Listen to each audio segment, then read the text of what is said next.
ብሮነት ለኢትዮጵያ በሚል ያንተ የምትመራው የፖለቲካ ኃይል አለ ወይም ስብስብ አለ አንድ መድረክ አዘጋጅታችኋል ስለዚህ መድረክ ምን ማለት ይቻላል ቅዳሜ ዕለት ነው የተጠራው ያው መሳይ በቅድሚያ በጣም አመሰግናለሁ ስለጋበዝከኝ እንዳልከው ዝግጅቶቻችንንም በማስተዋወቅ ረገድ ትብብር ያረክ ነው ከልብ ነው ማመሰግነው አንተንም የዝግጅት ክፍልህንም እንዳልከው የሚቀጥለው ሳምንት ቅዳሜ የምሁራን የውይይት መድረክ አለን እና ውይይቱ የሚካሄደው አሁን ኢትዮጵያ ውስጥ ያለው ጦርነትና አጠቃላይ የፖለቲካ ቀውስ ካልተፈታ ሀገሪቱ ወዴት ነው የምትሄደው ከዚህ ቀውስ የመውጫው መንገድስ ምንድነው በሚል ታዋቂ የሆኑ ኢንተሌክቹዋልስ ወይ ምሁራን ሐሳባቸውን የሚያካፍሉበት መድረክ ነው ያዘጋጀነው ይሄ መድረክ እንግዲህ ያው ያለፉት መድረኮች ቀጣይ ሂደት ነው ከዚህ ቀደም የአብሮነት ኢትዮጵያ ያው 3 መድረኮችን አካሂዷል መጀመሪያ በአጀንዳ ልየታ ጉዳይ ላይ 2 መድረኮችን አካሂዷል ቀጥሎ ደግሞ ያው ትዕይንተ ህዝብ አካሂዷል አሁን ደግሞ ተቀራራቢ በሆነ ርዕሰ ጉዳይ ምሁራኖቹ ያላቸውን አመለካከት ለኛም ለህብረተሰብ እንዲያካፍሉ የሚያስችል መድረክ ነው ይሄ መድረክ እና ይሄ ቀጣይ መድረኮችም አሉን ከሚቀጥሉት መድረኮች ውስጥ አንዱ ይሄ ነው ምክንያቱም ይሄ ያዝነው ትግል የተለያዩ የህብረተሰብ ክፍሎች ካልተሳተፉበት ድርሻ ካላዋጡበት የትም ሊደርስ አይችልም ስለዚህ በተከታታይ እነዚህ ዋና የድርሻ አካል ናቸው የምንላቸውን ኃይሎች እየጋበዝን አመለካከታቸውን አቋማቸውን ህብረተሰቡ እንዲያዳምጠው እናደርጋለን በቅድሚያ የዚህ ሁሉ ጥረት ግን የመጨረሻ ግብ ምንድነው የሚሆነው የኢትዮጵያ ህዝብ ሰላማዊ ህዝባዊ ቢተኝነት ትግልን በአገሪቱ እንዲያቀጣጥልና አሁን ያለው ትግል ተጠናክሮ ለውጤት ወይም ለድል እንዲበቃ ማድረግ ነው ከዛ በፊት ግን መሰራት ያለባቸው ስራዎች አሉ ብለን እናምናለን የነዛ ስራዎች አንድ አካል ነው የዚህ የምሁራኖቹ ውይይት አቶ ልደሩ ምናልባት እነማን ሊሳተፉ እንደሚችሉ ይታወቃል ባለፈውም እንደዚሁ ከተለያዩ የፖለቲካ ኃይሎች የህብረተሰብ ክፍሎች የተሳተፉ እንደነበር ይታወሳልና አንዳንድ ጊዜ ማይታረቁ አንድ ላይ ሊታዩ የማይችሉ ሰዎችን ማሰባሰቡ አንድ መልካም ነገር ሆኖ አንዳንድ ጊዜ ደግሞ መርህ እንዳያጣም ምናልባት አብይ አህመድ ያለውን ወደኋላ ላይ እናነሳዋለን እንደዚህ እሳትና ጭድ የሆኑ አካላት የሚሰባሰቡበት ምንም ትርጉም የማያመጣ የሚልም ነገር ይነሳልና ከዛ አንፃር የሚሳተፉ አካላት ላይ በተመለከተ ማለት የሚቻል ነገር አለ ወል አሁን ያልከውን ነገር ኋላ እንመለስበት ይሆናልና አሁን ማንሳቱ ችግር የለውም ማን ነው ብዙ ላይ ተቀም ይችላል እሳትና ጭድ ምናምን የሚለው ነገር እኛ ከምን አንፃር ነው የምናየው ሌሎች ከምን አንፃር ነው የሚያዩት የሚለውን ወደ ኋላው የምታነሳው ይመስለኛልና ችግር የለውም ስለ ተሳታፊዎቹ ግን አሁን እዚህ መድረክ ላይ የሚሳተፉት የፖለቲካ ሰዎች አይደሉም በአብዛኛው ፐብሊክ ኢንተሌክቹዋልስ የምንላቸው በተለያዩ ጉዳዮች ላይ አስተያየታቸውን ለህዝብ በተለያየ መገናኛ ብዙሃን የሚያካፍሉ አብዛኛዎቹ ሁሉም ማለት እንኳን ባይቻል አብዛኛዎቹ ታዋቂ የሚባሉ ምሁራን ናቸው ግን የምንም የፖለቲካ ድርጅት አባል የሆኑ አይደሉም የፖለቲካ ድርጅቱን ወክለው የሚመጡ አይደሉም እና በዋናነት መመዘኛ ያደረግነው እዚህ ላይ የፖለቲካ አመለካከትን ሳይሆን የተሰማሩበትን ፊልድ ነው ወይም ዲሲፕሊን ነው የተለያየ ሞያ ያላቸው ምሁራን የወቅቱን ያገሪቱን ሁኔታ እንዴት ያዩታል እንዴት ይመለከቱታል የሚለውን ጥያቄ ከራሳቸው መስክ ጋር አያይዘው እንዲያቀርቡት ነው የምንፈልገውና ዋናው መመዘኛችን እዚህ ላይ የፖለቲካ አመለካከት አይደለም ዋናው መመዘኛችን በጉዳዩ ላይ ጠለቅ ያለ ሰፋ ያለ ዕውቀት ያላቸው ሰዎች መሆናቸው ነው ግን እግር መንገዳችንን ደግሞ የተለያዩ ተዋጽኦችን ለመጠበቅ ሙከራ እናደርጋለን የእድሜ የጾታ የብሔር በተቻለ መጠን ስብስቡ ኢትዮጵያን እንዲመስል ምንችለውን ያህል እንሞክራለን ዋናው መመዘኛ ግን በዚህ ጉዳይ ላይ እሱ አይደለም ዋናው መመዘኛ በተለያዩ ፊልዶች ርዕስ ያቀረብነው የውይይት ርዕስ መዳሰስ ማየት እንዲቻል መድረክ መፍጠር ነው እና ሪሊ ሰዎቹ የፖለቲካ ሰዎች አይደሉም ያን ያህል ባለፈው እንዳየነው አይነት ውዝግብም ሊፈጥር የሚችል ጉዳይ አይደለም ያለፈው ያው የኢትዮጵያን የፖለቲካ ቅራኔ የሚወክሉና ማን ናቸው ብለን ይዘናቸው የመጣናቸው ሰዎች ስለሆኑ የዛ አይነት ቅራኔ ወይ ሙጅምብር ቢፈጥር አይደንቀንም ናቹራል ነው አስቀድመን የምንጠብቀው ነገር ነው ምክንያቱም ያመጣናቸው ሆን ብለን ነው ኢትዮጵያ ውስጥ ያሉ የፖለቲካ ቅራኔዎች በጣም የሰፉ ጭምር ናቸው አወዛጋቢ ጭምር ናቸው። ያን እንዲወክሉልን ሆን ብለን ያመጣ ነው። የነዛ ሰዎች መምጣት ለኛ የውይይቱ ወይም ደግሞ የትዕይንተ ህዝቡ ውጤታማነት ነው ብለን ነው የምንወስደው። እንዳልከው ኋላ ካነሳው እንሄድበታለን። የምሁራኖች ግን በዛ ደረጃ ስለሆነ ስማቸውን አስቀድሞ መጥቀሱ ብዙ ጥቅም ያለው አይመስለኝም። ምክንያቱም የሚወጡም የሚገቡም ሰዎች ሊኖሩ ይችላሉ። ገና በዝግጅት ሂደት ላይ ነን። አንዳንድ ጊዜ ፈቃደኝነታቸውን ከገለጹ በኋላ በተለያየ ምክንያት የማይገኙ ሊኖሩ ይችላሉ። ሌሎች ምንተካቸው ይኖራሉ። ግን እስካሁን ድረስ ወደ 12 ምሁራን ፈቃደኝነታቸውን ገልጸዋል እና ምንም ጥርጥር የለውም ውጤታማ የሆነ ውይይት ያደርጋል። ምናልባት አቶ ልደቱ እንግዲህ ምሁራን ናቸው ተብሏል። ምሁራንም ቢሆኑ ያው ከፖለቲካ ውጪ መሆን የሚችሉ አይደሉም። አሁን ባለው የኢትዮጵያ ነባራዊ ሁኔታ ምሁራን እንደው ባንድም ይሁን በሌላ በጣም በሚያሳፍር መልኩ የብሔረሰብ ወይም ደግሞ የራሳቸውን ጎሳ ማንነት የሚያንጸባርቁ እንቅስቃሴዎችን ሲያደርጉ ነው የምናየውና የሚመጡት ምሁራንም ከዛ አውድ ከዛ ውጪ ሊሆኑ የሚችሉበት ሁኔታ የለም። ያው ፖለቲካውን ማንሳታቸው ፖለቲካውን መንካታቸው ከዛ ከተሰለፉበት ካሉበት አጥር አንፃር አቋማቸው ማንጸባረቃቸው አይቀርምና ከፖለቲካ ውጪ ነው ማለት እንችላለን? አንችልም። እንደሱም አላልኩም። እኔ ሰዎቹ የየራሳቸው የፖለቲካ አመለካከት ይኖራቸዋል፣ ምንም ጥርጥር የለው። የኛ መመዘኛ ግን ዋናው መመዘኛ አሁን እሱ አይደለም። ፖለቲካ አመለካከታቸው ምንድነው ሳይሆን በተሰማሩበት መስክ ምን ያህል ዕውቀት አላቸው፣ ምን ያህል ሐሳባቸውን በአግባቡ ሊገልጹ ይችላሉ፣ ታዋቂ ናቸው ወይ የሚለውን ነው እንጂ የወሰድነው የፖለቲካ አመለካከታቸውን ዋና መመዘኛ አድርገን አልወሰድነውም ነው እንጂ የፖለቲካ አመለካከት የላቸውም ወይም ደግሞ ከዛ ውጭ ይሆናል ማለት አይደለም። እንግዲህ ወደ አብሮ ባለፈው በይነ መድረክ ስለተደረገው በዚሁ ንግባና ተያያዥም ስለሆነ ያ መድረክ ትልቅ መነቃቃትን የፈጠረ በእለቱም ብዙ ኢትዮጵያውያን በመላው ዓለም የሚገኙ የተሳተፉበት እንደነበረ ይታወሳል። አገዛዙም በእለቱ ከፍተኛ ድንጋጤ ውስጥ ገብቶ የኢንተርኔት ግንኙነትን ያቋረጠበት ሁኔታ መፈጠሩንም እናስታውሳለን። እስቲ መድረኩ ባሰባችሁት ልክ ሄዷል? በእርግጥ ቢቆይም ዛሬ ብናነሳው ብዙም የራቅ አይደለም። እንዴት ነበረ? ያሰባችሁትን የፈለጋችሁትን ያሳካችሁበት መድረክ ነው ማለት እንችላለን? አዎ ገምግመናል። ከዛ በኋላ ምን ነበረ የጠበቅነው ምንድነው ያሳካነው የሚለውን ለመገምገም ሞክረናል። በጣም ውጤታማ ሆኖ ነው ያገኘነው በሶስት ምክንያት። አንደኛ ዋናው ቅድም እንዳልኩ መመዘኛችን እና ፍላጎታችን ኢትዮጵያ ውስጥ አሉ የሚባሉ የፖለቲካ ቅራኔዎች እንግዲህ አሁን ባለው የኃይል አስተላለፍ ማለት ነው የፖለቲካ ቅራኔዎች እንዲወከሉ ማድረግ ነበር እና ኦልሞስት ሁሉም ማለት ይቻላል ኢትዮጵያ ውስጥ አሉ የሚባሉት የፖለቲካ አመለካከት ወይም ቅራኔዎች ተወክለዋል ብለን እናምናለን። እና በዚህ ረገድ የጋበዝናቸው ሰዎች እውነቱን ለመናገር በጣም ተባባሪነት አሳይተዋል፣ ፈቃደኝነት አሳይተዋል። ድሮ መሳይ አንድ ውይይት ሲዘጋጅ እነማን ናቸው የሚቀርቡት እነከሌ ካሉበት አብረን አንቀርብም የሚል አይነት ስር የሰደደ አስተሳሰብ ነበር። አሁን እሱ የተቀረፈ መሆኑን ያየነው። እንደው እነማን ናቸው የሚቀርቡት ብሎ እንኳን የጠየቀን የለም። ውይይቱን ከተካሄደ በኋላ ሳትነግሩን ከነከሌ ጋር እንዴት አቀረባችሁ ብሎ ኮምፕሌን ያደረገ ማንም ቅሬታ ያቀረበ አካል የለም። እና የተለያየ የፈለገው አይነት አመለካከት ይኖረው የራሱ የሆነ ማህበራዊ መሰረት እስካለው ድረስ ከዛ ኃይል ጋር ቁጭ ብሎ መነጋገር መብት ብቻ ሳይሆን እንደ ፖለቲካ ኃይል ግዴታችን ነው ተብሎ የተወሰደበት ሁኔታ ነው ያየነው። እና በዚህ ረገድ አንድ ትልቅ ውጤት ነው ያገኘነው። እውነቱን ለመናገር ከጠበቅነው በላይ ነው ያገኘነው። ትንሽ ስጋትና ፍርሃት ነበረን። በዛ ረገድ ላይገኙ ይችላሉ ያልናቸው ሰዎች ነበሩ። በጣም በጎ ፈቃደኛነት አሳይተዋል። እና ይሄ ያሳየን ምንድነው የኢትዮጵያ የፖለቲካ ኃይሎች ይሄ በተናጠል የሚደረገው ሩጫ የትም እንደማያደርስ እየገባቸው መጥቷል።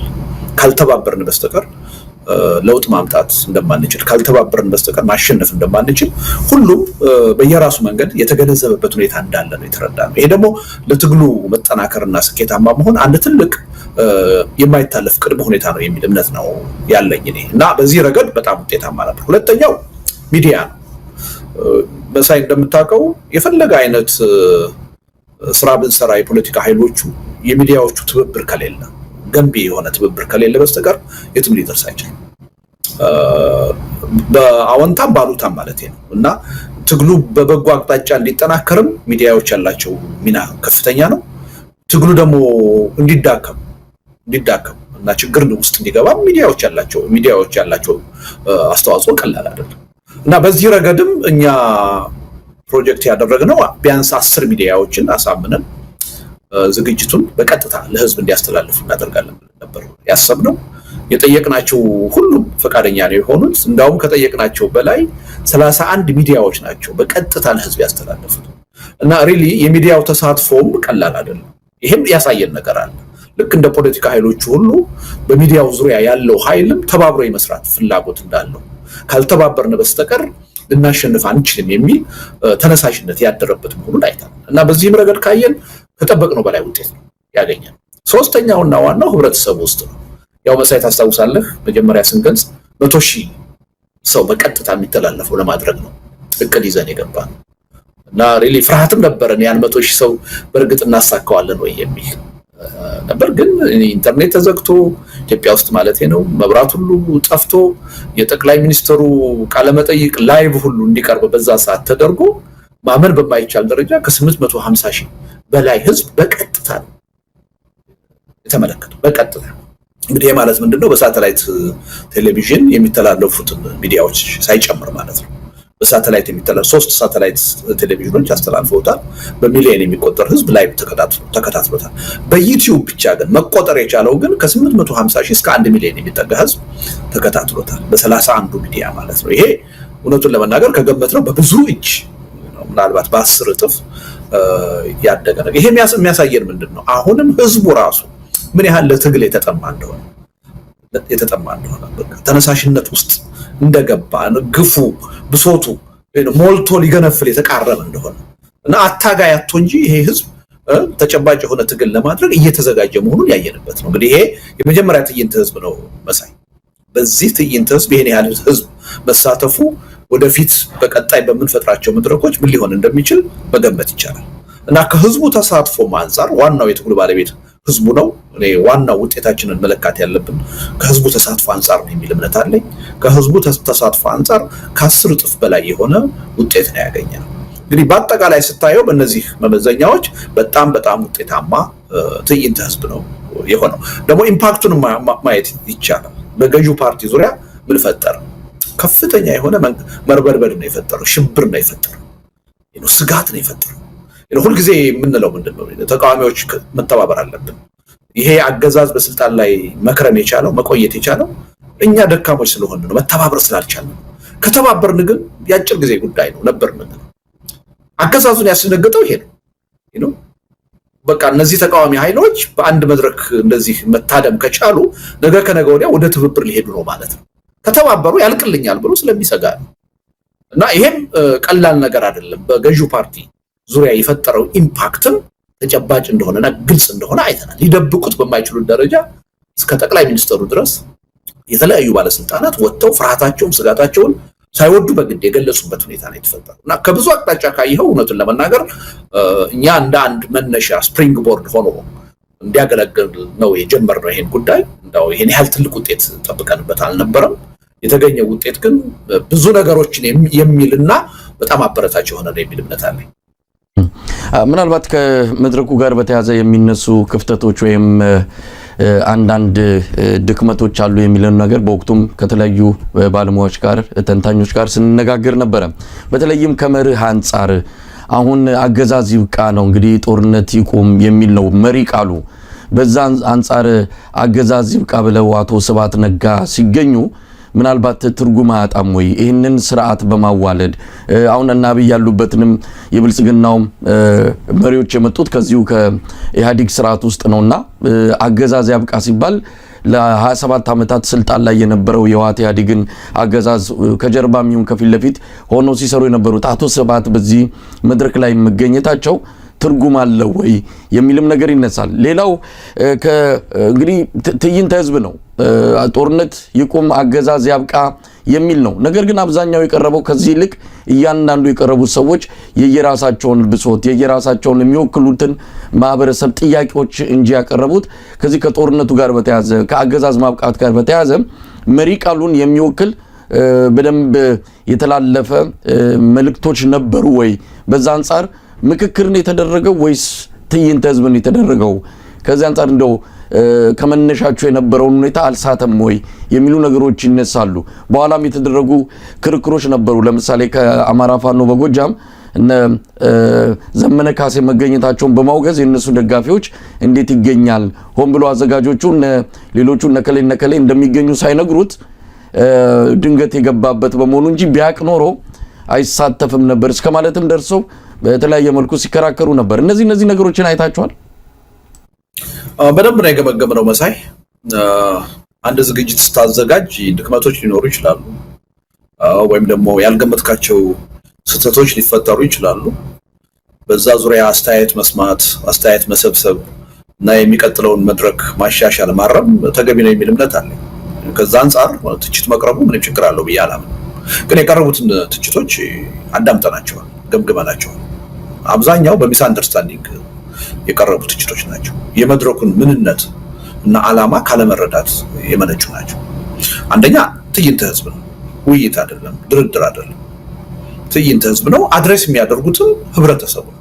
በዛ ትዕይንተ ህዝብ ታዳሚ የሆነውን በመቶ ሺህ የሚቆጠር ህዝብ አድሬስ እንዲያደርጉ ነው የተጠሩት እንጂ አንዱ ተቃዋሚ ፓርቲ ከሌላው ጋር እንዲወያይ ሀሳቡን ኮምፕሮማይዝ እንዲያደርግ ወይም እንዲደራደርና ወደ አንድ ስምምነት ወይም ህብረት እንዲመጣ አይደለም። እንደሱ አይነት መድረኮች ወደፊት አይኖሩንም እያልኩ አይደለም። ይሄ ባለፈው ያካሄድ ነው መድረክ ግን ፒውርሊ አንድ ነው፣ ዓላማው ትዕይንተ ህዝብ ነው። ስለዚህ ተናጋሪዎቹ በቀረበላቸው ርዕሰ ጉዳይ ላይ ያላቸውን አመለካከትና አቋም ለህዝቡ አድሬስ እንዲያደርጉ ነው የተጋበዙት። አንዱ ይሄን አለመረዳት አለ። ውይይት አድርጎ የመውሰድ ድርድር አድርጎ የመውሰድ የህብረት የአንድነት እንቅስቃሴ አድርጎ ወይም ስምምነት አድርጎ የመውሰድ አለ። ከዚህ ተነስተው ብዙ ትችት ያቀረቡ ሰዎች አሉ። እኔ የቸኮሉ ይመስለኛል። በአግባቡም ደግሞ የመድረኩን ዓላማ የተገነዘቡት አይመስለኝም። አንዱ ይሄ ነው። ሁለተኛው አቦይ ስብሃት ብቻ አይደሉም። ጠቅላይ ሚኒስትር እኮ አብይ አህመድ ተጋብዘዋል። መመዘኛችን ማን ምን አይነት አቋም አለው አይደለም፣ ማን ከማን ጋር ይሄዳል አይደለም። መመዘኛችን እኛ መርጠን ያቀረብነው ርዕሰ ጉዳይ አለ። በዚህ ርዕሰ ጉዳይ ኢትዮጵያ ውስጥ ያሉ የፖለቲካ አስተሳሰቦችን ወይም ቅራኔዎችን የሚወክሉ የፖለቲካ ኃይሎች ተገኝተው አቋማቸውን ይግለጹ። ስለዚህ ዶክተር አብይ የሚወክሉት የራሱ የሆነ የፖለቲካ አመለካከት አለ። አገዛዝ ያብቃ፣ ጦርነት ይቆም፣ ዋና ተዋናይና አገዛዙ ራሱ የሆነን ግለሰብ መጋበዝ ከመሪ ቃሉ ጋር አይጋጭም? አይጋጭም መሳይ። መጥቶ እኮ ያ አካል ከፈለገ አሁን ዶክተር አብይ ድፍረቱ እና ፍላጎቱ ቢኖራቸው መጥተው ለምሳሌ ሰላም ይኖር የሚለውን እደግፋለሁ፣ ጦርነት ይቁም የሚለውን እደግፋለሁ፣ አገዛዝ ይቁም የምትሉት ግን አልደግፍም፣ በኢትዮጵያ ተጨባጭ ሁኔታ አገዛዝ የለም ብለው እኮ ሊከራከሩ ይችሉ ነበር። ሌሎቹ ደግሞ የራሳቸውን አቋም ያንጸባርቃሉ። ምንም ከዛ የተለየ አይደለም። አቦይ ስብሃት የራሳቸው ማህበራዊ መሰረት አላቸው። በትግራይ ፖለቲካ ቀላል የሚባል ሚና ያላቸው ሰው አይደሉም። የእሳቸውን አመለካከት እንደግፋለን አንደግፍም ሌላ ጉዳይ ነው። እዛ ውስጥ የቀረቡ ሰዎች አብዛኛዎቹ ታውቃለህ ከኔ የፖለቲካ አመለካከት ጋር የሚሄድ አመለካከት አይደለም ያላቸው። አንዳንዶቹ በትጥቅ ትግል የሚያምኑ ናቸው። አንዳንዶቹ በብሔር አደረጃጀት የተደራጁ ናቸው። አንዳንዶቹ የራስን እድል በራስ መወሰን እስከ መገንጠል የሚል አመለካከት የሚያምኑ ናቸው። ልጨምርልህ ይችላል። ጥያቄያችን ግን አሁን ከኛ ጋር የሚሄደው አመለካከት ማን ነው? ከኛ ጋር የሚስማማው አመለካከት ማን ነው የሚል አይደለም። ኢትዮጵያ ውስጥ ያሉ የተለያዩ የፖለቲካ አመለካከቶችን ሊወክሉልን የሚችሉ ሰዎች ወይም ድርጅቶች እነማን ናቸው? እና በዚህ መስፈርት ነው አቦይ ስብሃትም የተጋበዙት ጠቅላይ ሚኒስትር አብይም የተጋበዙት። እና ይሄን ካለመረዳት ልክ አንድ ትብብር ለመፍጠር የተደረገ እንቅስቃሴ እንደሆነ እና የወዳጅነት መድረክ እንደሆነ አድርገው የሚተቹዋሉ። እና ጠቅላይ ሚኒስትሩም ኋላ ላይ ያቀረቡት ትችት ስህተት የሚሆነው ለዛ ነው። እሳቸው ራሳቸው የተጋበዙበትን መድረክ ነው እሳትና ጭድ አራምባና ቆቦ ብለው ያላግባብ ለመተቸት የሞከሩት። እሳቸው በቅን ልቦና እንዳልሆነ ይገባኛል። ግን ትችት የሚያቀርቡ ሰዎች ሚስ አንደርስታንዲንግ ነው ብያለሁ። ግን እንደው ቅንነት ከማጣት ነገሩን ጥላሸት ለመቀባት ያደረጉት ነው የሚል እምነት የለኝም። ምናልባት እኛም በበቂ ሁኔታ ጉዳዩን አስቀድመን አላብራራን አልገለጽም ሊሆን ይችላል እና ከሚስ አንደርስታንዲንግ የመጣ ነው የሚል እምነት ነው ያለኝ። የዘመነን ጉዳይ አንስታል። ዘመነ ጥያቄ ስናቀርብለት እነማን ናቸው በዛ መድረክ የሚገኙት ብሎ ጥያቄ አላቀርበልን። አውቶማቲክሊ ፍቃደኝነቱን ነው የገለጸልን። ቅድም እንደነገርኩ አንድ ሁለተኛ ዝግጅቱ ካለቀ በኋላ እነማን እንደቀረቡ ካወቀም በኋላ ምንም ያቀርበልን ቅሬታ የለም። ለዛም ነው እያመሰገንኩ ያለሁት። ፖለቲካው ማቹር እያደረገ ነው ማለት ነው። ትናንት ከሚታይበት መንገድ በተለየ መንገድ ማየት ተጀምሯል ማለት ነው እንድል ያደረገኝ አንዱም ይሄ ነው። ስለዚህ መጀመሪያ ለምሳሌ እነማን ናቸው የሚቀርቡት ብሎ ቢጠይቀን አንድ ሰው እንናገር ነበር። ምን ሚስጥር የለንም። ካወቀ በኋላ የመገኘት ያለ መገኘት ፋንታ ይሱ ነው። ግን በጣም የሚገርም ሁኔታ ከቀረቡት 15 ሰዎች አንዳቸው እነማን ናቸው የሚቀርቡት ብለው አልጠየቁም። ከውይይቱ በኋላ ደግሞ አንዳቸው ለምን ከነከሌ ጋር ሳትነግሩን አቀርባችሁ ብለው ቅሬታ አላቀረቡ። ስለዚህ እኔ እነዚህ ሰዎች የወሰዱት እርምጃ ትክክል ነው የሚል እምነት አለኝ። ተከታዮቻቸው አንዳንድ ተከታዮቻቸው በተለያየ መንገድ ሊቃወሙ ይችላሉ። እኔ ተገቢ አይመስለኝም። መሪዎቻቸው የወሰዱት እርምጃ በጣም ተገቢ እርምጃ ነው የሚል እምነት ነው ያለኝ እና እኔ ትንሽ ሚስ አንደርስታንዲንግ የመኖር ጉዳይ ነው እንጂ ይሄን ያህል የተፈጠረ ወይም ደግሞ ከተነሳንበት ዓላማ ያፈነገጠ ነገር አለ ብዬ አላምንም። ርዕሰ ጉዳዩን የመጠበቅ ጉዳይ ያው መሳይ መቼም ታውቀዋለህ፣ ትንሽ ለውይይት ያለን ባህል ገና ስለሆነ አንዳንድ ጊዜ ከርዕሱ የመውጣት እና የራስን ብሶት አጉልቶ የማሳየት ነገር ይኖራል። ግን ከሞላ ጎደል እውነቱን ለመናገር አብዛኛዎቹ ምን ያህል ተገደው እንጂ ጦርነትን እንደማይፈልጉ በደንብ ገልጸዋል እና እንዳውም ሰላም ስትራቴጂክ ግባቸው እንደሆነ ነው የገለጹት። አንድ እሱ ነው። ሁለተኛ ህዝባዊ ሰላማዊ ቢተኝነት በኢትዮጵያ ውስጥ ቢቀጣጠል የሚደግፉት ነገር እንጂ የማይቃወሙት መሆኑን ገልጸዋል። ይሄ ቀላል አይደለም። ሌላውና በጣም ኢምፖርታንቱ ግን ለወደፊቱ ስራችንን የሚጠቅመን እና ትልቅ በጎ ምልክት ያየንበት ነገር ግን ሁሉም መተባበር አለብን የሚለውን መልእክት አስተላልፈው፣ ስንተባበር ነው የምናሸንፈው የሚለውን መልእክት አስተላልፈው እና ይሄ እኔ በጣም በጎ ነው ብዬ ነው የማየው። ግን ደግሞ ይሄ መድረኩ ምናልባት ሲደጋገም ልምዳችንንም የበለጠ እያዳበር ነው ስንሄድ ከርዕስ ውጪ የሚሄዱ ጉዳይ እና በራስ ጉዳይ ላይ ብቻ የማተኮሩ ነገር እየተቀረፈ ይመጣል የሚል እምነት አለኝ። በዛ ረገድ ድክመት ነበረ ወይ ካልከኝ ግን እቀበላለሁ ነበረ። አብይ አህመድን ንግግር እየፈለኩት ነው እንግዲህ ይህንን አስመልክቶ አብይ አህመድ በፓርላማ ንግግር አድርጎ ነበረ። እስቲ ያለውን እንስማና ምናልባት የበለጠ ለተመልካቾችም ነገሩን ለማብራራት እንዲረዳድ ከተናገረው ባለፈው ዓመት በጣም ያስደስተኝ የተቃዋሚዎቻችን እንቅስቃሴ በድረ ገጽ የነበረው ስብሰባ። ምክንያቱም በአማርኛ መደመርን አንቀበልም ብለው መደመር ኢንአክሽን ስላሳዩ ማለት ነው።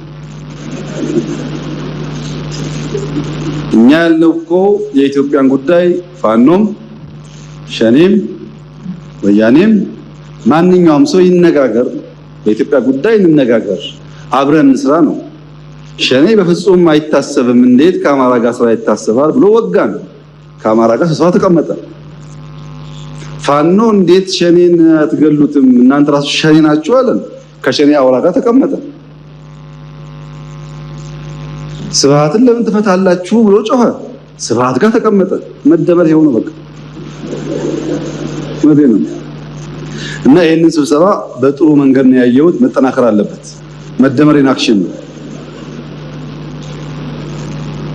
እንደዚህ አይነት አራምባና ቆቦ ቢሰበሰብ የገረወይና ማዕት ውጤት ያመጣሉ ያላችሁ ግን ድምጽ ብቻ ነው። ምክንያቱም መጀመሪያ የሚያግባባህ ነገር ያስፈልጋል። ኦሮሚያን ገነጥላለሁ ኢትዮጵያን ጠረንፋለሁ የሚል ኃይል በምን ቋንቋ ተግባብቶ እንደሚሰራ አላውቅም። የሚያግባባ ጉዳይ ካለ ግን መደመር መነጋገር ጥሩ ነገር ነው እና በቀና መንገድ ብናየው ከተቻለ ስብሰባውንም በድረገጽ እስከሆነ ድረስ ቢታገዝ ጥሩ ነው ለማለት ነው። አንድ አደገኛ ጭልፊት በአውስትራሊያ ተገኝቷል። ይሄ ጭልፊት እሳት ጫሪው ጭልፊት ወይም ፋየር ሆክስ ይባላል። ፋየር ሆክሶች እዚህ በረሃ ውስጥ እሳት ሲቀጣጠል ጭልፊት ናቸው። ከዚያ በረሃ ሄደው አንድ እሳት የያዘው እንጨት ወስደው ሌላ ቦታ እንጨቱን ጥለው ይለኩሳሉ። አይታችሁ ከሆነ በረሃ ሲቀጣጠል ዋና እሳቱን የሚያባብሱ እነዚህ እሳት ጫሪ ጭልፊቶች ናቸው። አውስትራሊያ የሚገኙ ናቸው። ለምን ያላችሁ እንደሆነ ልክ እንደ ሰው ተደብቆ አድፍጦ አድኖ ተኩሶ እንደሚገለው እሳት ሲለኮስ እሳት ያስፋፉና ያን እሳት ሸሽቶ የሚሄድ ተሳቢ በራሪ ነገር ሲያገኙ ያድናሉ። ለመብላት ያቃጥላሉ። ተፈጥሮ በጣም ከባድ ነገር። እንደዚህ አይነት ፋየር ሆክስ አሉ እዚህ አካባቢ። ኢትዮጵያ ስትባላ ኢትዮጵያ ስትጋጭ ትርፍ እናገኛለን ብሎ የሚያስቡ እሳት ጫሪ ጭልፊቶች አሉ። እነሱን አውስትራሊያዎች አውቀው መከላከል ጀምረዋል። ኢትዮጵያውያንም በእኛ አካባቢ ያሉ እሳት ጫሪ ጭልፊቶች ማወቅ ብቻ ነው የሚጠበቀው። ካወቅን መከላከል ከባድ ስለማይሆን ማለት ነው። አቶ ልደቱ እንግዲህ ሰፋ ያለውን አብይ አህመድን ንግግር ነው ያቀረብነው። ምንድነው ምላሻችሁ ለዚህ? እንግዲህ ጠቃሚም ነው ይላል። ከዛ በኋላ ደግሞ የተሰባሰቡት የገረወይና ማአት ነው እንደው ድምጽ ብቻ ናቸው ይላል። ምናልባት ሁለት የተቃራኒ ነገሮችን ተናግሮም ሊሆን ይችላል። ለማንኛውም ምላሻችሁ ምንድነው? የመጨረሻው ላይ በጀምር መሳይ ስለ እሳት ጫሪዋ ጭልፊት ጥሩ ነው ማቅረባቸው። ያቺ እሳት ጫሪ ጭልፊት የሰው ስም ይውጣላት ብትባል አብይ አህመድ ነው የምትባለው፣ ሌላ አይደለችም። እና ደንበኛ የራሳቸውን ተግባር ነው እሳት በመጫር በማቀጣጠል እኖራለሁ እጠቀማለሁ ብለው የሚጠቀሙት በኢትዮጵያ ምድር ከማንም በላይ እሳቸው ናቸው። እና ያቺ ጭልፊት የሰው ስም ይውጣላት ከተባለ ሳይደመር ሳይቀነስ አብይ አህመድ ናት። እና የራሳቸውን አመለካከትና